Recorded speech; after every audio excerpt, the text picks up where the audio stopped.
Hola, ¿qué tal? Este es el programa 5 del podcast de CODEP. Y a este programa le puse Criando desde el miedo y la culpa. Es curioso porque en todos mis años que llevo trabajando con jóvenes y con sus padres, me he encontrado este dilema de crianza desde siempre, ¿no? Y es algo que se sabe y que lo sabemos la gente que damos psicoterapia, adolescentes, la gente que trabajamos en escuelas, ¿no? E incluso los que somos padres, ¿no? ¿Por qué le llamé educar desde el miedo y desde la culpa?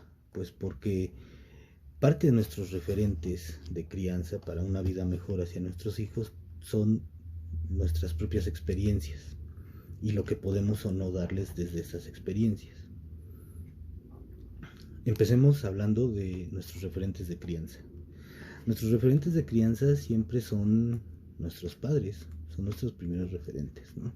Si fuimos hijos de padres solteros o madres solteras, si fuimos, si nacimos en una familia muy grande, si estuvimos en una familia pequeña, todo eso lo tomamos y el contexto, esto sumado al contexto en el que nos criamos y generamos cierta idea de lo que es la crianza y la paternidad. Que vamos recopilando durante toda nuestra vida hasta que tenemos hijos. Y entonces usamos toda esta experiencia que ya absorbimos para criar a nuestros hijos. Si de alguna manera pensamos que nuestros padres fueron buenos padres y nos criaron bien, vamos a tomar ese tipo de referentes para la crianza. Por el contrario, si pensábamos que nuestros padres y madres no fueron los mejores padres y madres, pues vamos a tomar también este referente para criar de otra manera. A esto vamos a sumarle, ¿no? Es como si fuera una olla gigante, ¿no? No me gusta hacer este tipo de metáforas, pero pues es una olla gigante donde vamos preparando nuestra paternidad y utilizamos referencias, ¿no? Nuestras referencias, nuestro pasado, nuestras experiencias, nuestros miedos y nuestras culpas. Hablar desde nuestras referencias es importante porque pues porque como ya lo dije, es desde donde aprendimos a hacerlo. Pero también desde la experiencia, ¿no? Habemos padres que pues vivimos la vida de una manera bastante interesante y bastante fiestera, ¿no? Entonces queremos que nuestros hijos desarrollen ciertas herramientas para la vida que nosotros experimentamos frente a ciertas experiencias, ¿no? Y eso es curioso, ¿no? Porque ahí estamos educando desde el miedo. ¿Y por qué llamo otra vez educando desde el miedo y desde la culpa? Porque no queremos nosotros que nuestros hijos sufran lo mismo que nosotros o sufran cosas peores. Siempre vamos a buscar el bienestar de nuestra estirpe, ¿no? De nuestros hijos e hijas. Siempre vamos a buscar que ellos estén bien, que ellos no sufran. Y eso es una cosa casi instintiva, ¿no? Habrá quien me cuestione esta palabra en este momento, pero la utilizaré de esa manera. Uno siempre busca el bienestar de los que criamos. Y es interesante entenderlo así, porque el bienestar no tiene que ver con nuestro deseo. Y a veces confundimos el deseo que tenemos nosotros de crianza frente a lo que definiríamos como bienestar. Es interesante esta parte porque mi deseo puede ser que mi hijo o hija se vuelva un adulto con X características, pero eso no quiere decir que sea la meta de bienestar que pudiera tener él como sujeto, como persona, ¿no? O la meta de bienestar que puede tener en la sociedad que se construye en este momento. Pongámoslo de otra manera.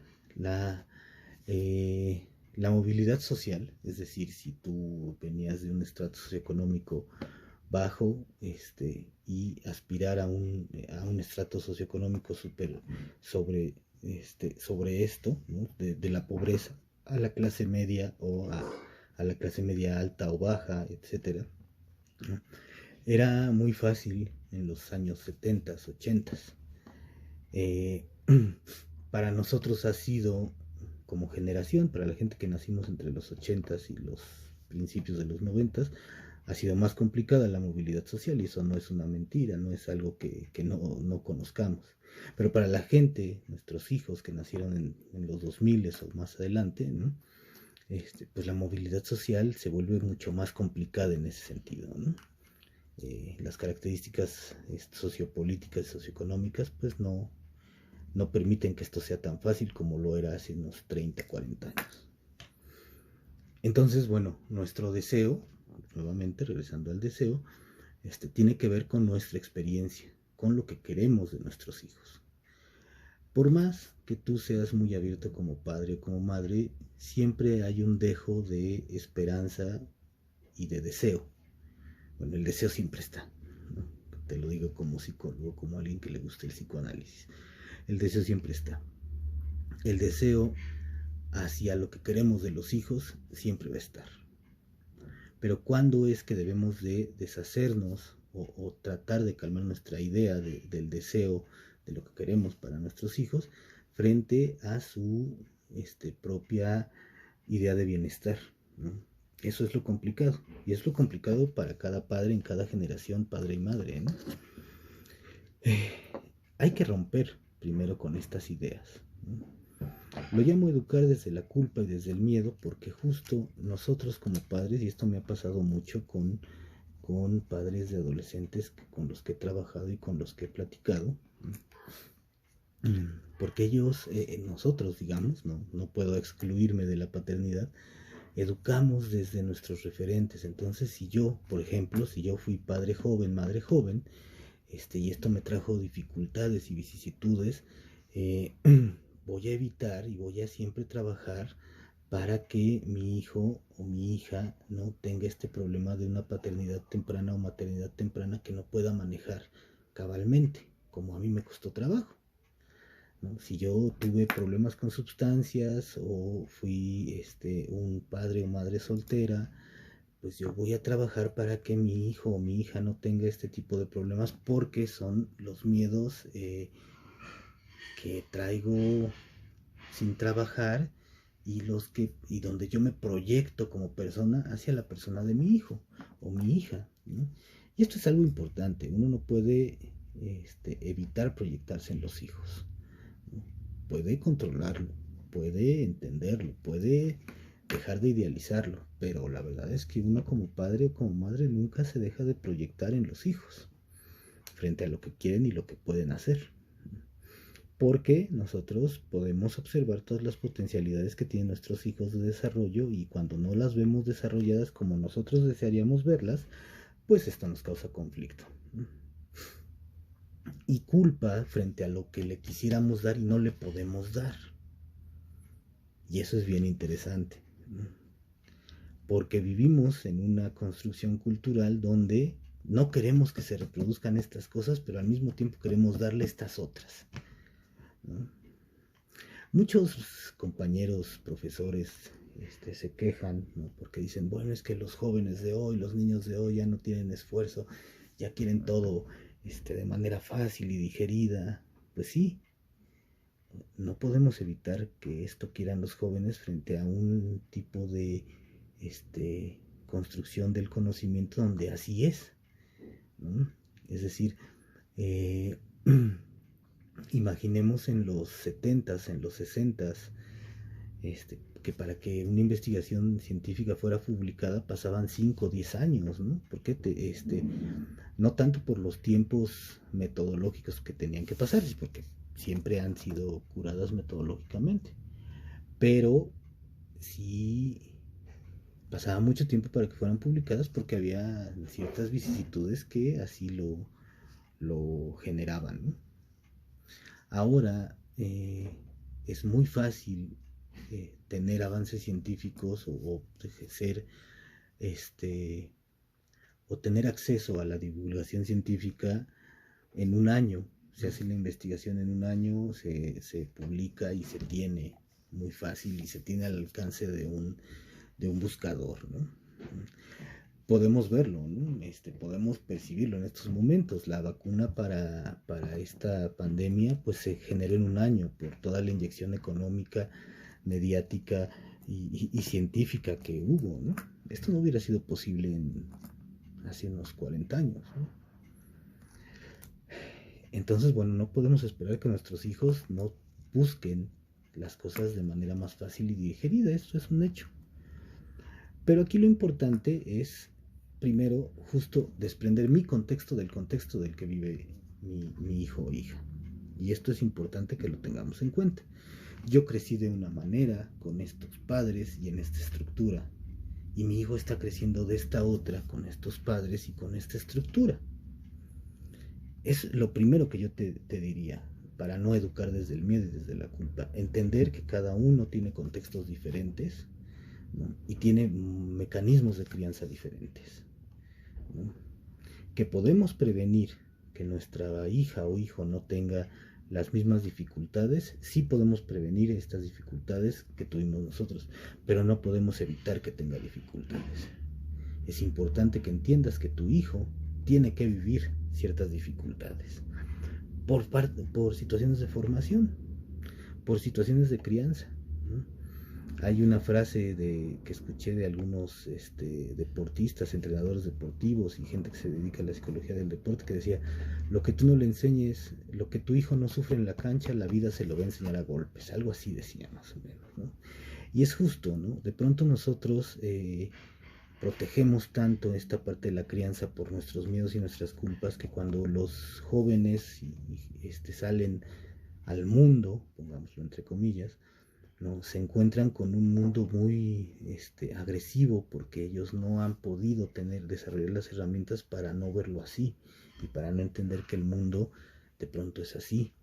Y es difícil decirlo, ¿no? Porque sucede, ¿no? Los educamos desde la culpa porque queremos darle muchas cosas que no podemos darles. Entonces, en consecuencia del no poder dar, viene esta situación de, bueno, si no te puedo dar el mejor celular, te voy a dar permiso para que salgas y llegues a la hora que se te dé la gana, ¿no?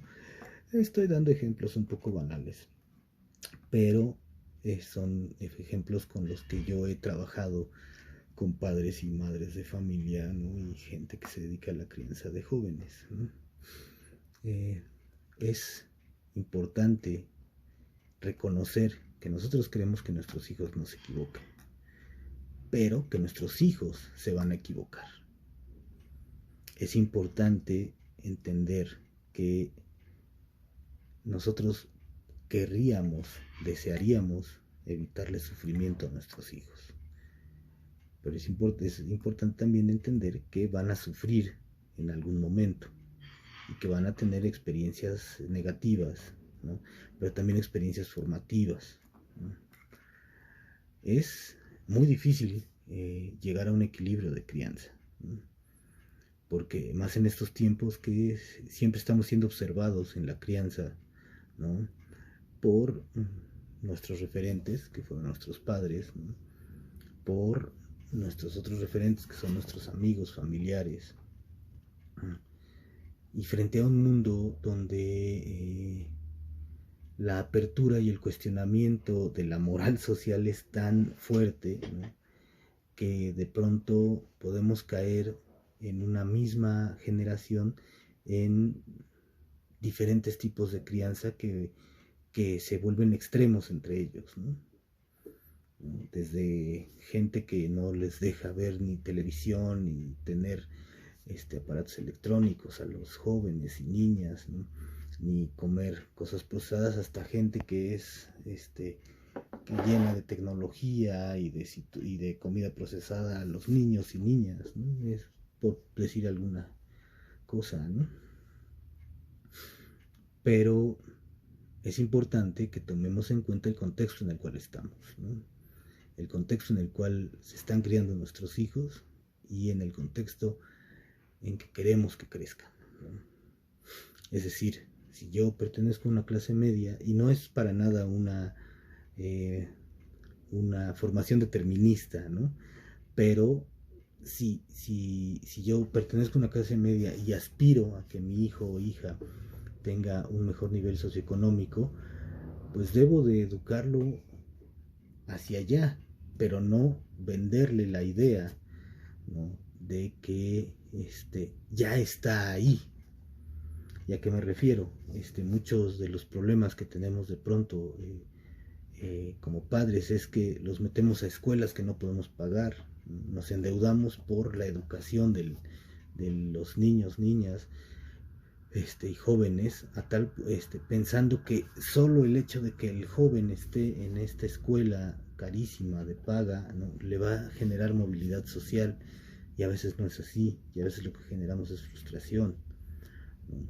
Es difícil trabajar desde la mediación, trabajar desde, bueno, yo quiero que mi hijo aspire a esto, pero ¿qué quiere mi hijo? ¿Realmente quiere hacerlo? Y si quiere hacerlo, bueno, ¿cuáles son las herramientas que le puedo dar?, ¿no? Sin culpa y sin miedo, ¿no? Sin miedo a que recaiga en los mismos errores nuestros, porque fueron nuestros. Entonces es importante desprender nuestra realidad de la realidad de los jóvenes. Aunque suene muy loco, es la misma realidad, sí, pero la estamos viviendo en diferentes momentos. Yo estoy viviendo esta realidad de mucha tecnología, de mucha apertura, en un momento de mi vida donde soy un adulto contemporáneo, joven, que lo está enfrentando con las herramientas que tengo, ¿no? Pero mi hija, que está entrando a la pubertad, está enfrentando este mundo con herramientas diferentes, ¿no?, emocionales, económicas, sociales, ¿no?, que quizá yo no tenía en aquella época, ¿no? Mi deseo va a seguir siendo que mi hija tenga las mejores oportunidades y que genere un estado de bienestar social, económico, emocional, lo bastante firme y bueno para poder ser ella una persona productiva y de alguna manera, ya hablando filosóficamente, encuentre su propia felicidad y su camino, ¿no? Pero esto no quiere decir que yo le voy a proyectar todos los miedos que tengo frente al mundo que veo que le va a tocar, ¿no?, o todas las culpas que tengo por lo que no le puedo dar. Entonces yo te invito, y esto ya para cerrar, a que diferencies entre tu crianza, es decir, cómo te criaron, tu experiencia como hijo y la experiencia como padre. Que si bien hay patrones que no quieras repetir, pues que los empieces a trabajar, ¿no? Y el empezar a trabajar para una mejor crianza, para una mejor paternidad, pues tiene que ver con la psicoterapia, tiene que ver con tomar talleres. Decía una de nuestras especialistas, ya por ahí está el programa, chéquenlo en el canal de Disciplina Positiva, que bueno, si bien nadie nos enseñó a ser papás, hay muchas opciones que tenemos en este momento para generar nuestro papel como criador, ¿no?, o nuestro papel de paternidad o maternidad. Hay muchas herramientas tecnológicas, escritas, etcétera, a las que podemos recurrir. Entonces yo te invito a que si quieres trabajar de mejor manera tu maternidad o tu paternidad, pues acudas a especialistas, ¿no? Acudas a información veraz y verídica, ¿no? Sobre todo, a veces te das cuenta como padre y no es para nada querer que todo el mundo tenga terapia, pero si todo el mundo tomara terapia las cosas serían diferentes. Yo te invito a que tomes terapia para revisar tu paternidad y tu maternidad, tu forma de crianza, y te vas a encontrar con muchas cosas interesantes, ¿no? Creo que el camino para dejar ir, para ser una persona mucho mejor estructurada, pues es la terapia, ¿no? Y bueno, con esto me despido. Espero que te haya gustado esta plática. Fue un poco más íntima, espero yo que te haya sentido a gusto. Gracias por acompañarme en estos 20 minutos. Te recuerdo que CODEP tiene muchos talleres y muchas ofertas de terapia y psicoterapia para que tú puedas acudir a ellas, ¿no? Te recuerdo que cada viernes es nuestro live con algún especialista o solo Esperanza y yo. Y bueno, puedes comunicarte para saber sobre los talleres que vamos a impartir durante este mes y los que vienen. Te agradezco mucho y yo soy Miguel Báez y esto fue CODEP, el podcast. Gracias y buena tarde, buena noche o buen día.